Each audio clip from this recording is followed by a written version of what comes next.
દાહોદમાં દેશના high speed 9000 એચપીનું railway engine બનાવનારી જર્મનીની siemens કંપનીએ જાહેરાત પ્રમાણે સ્થાનિકોની ભરતી ન કરતા ભારે રોષ જોવા મળ્યો।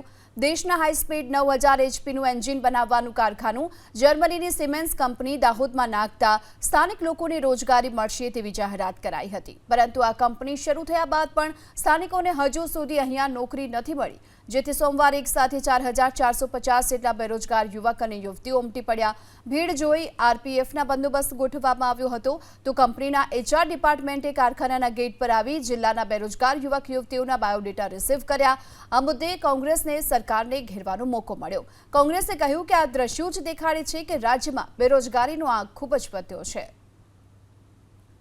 રોજગારી તો એક બાજુ રહી, પણ હકીકત એ છે કે જે રીતે એક નાની અમથી રોજગારની જાહેરાત ખાલી જાણમાં આવી તો પણ 4 થી 5000 યુવાન યુવતીઓ ઉમટી પડ્યા। એ જ દેખાડે છે કે બેરોજગારીનો આંક દિવસે દિવસે વધતો રહ્યો છે।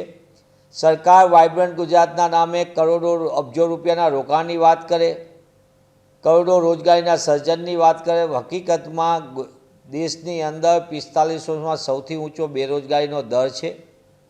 લોકોની પરેશાની આસમાને છે અને ગુજરાતના યુવાન યુવતીઓને રોજગારમાંથી દૂર દૂર સુધી ભાગવું પડે તેવી સ્થિતિનું નિર્માણ થયું છે।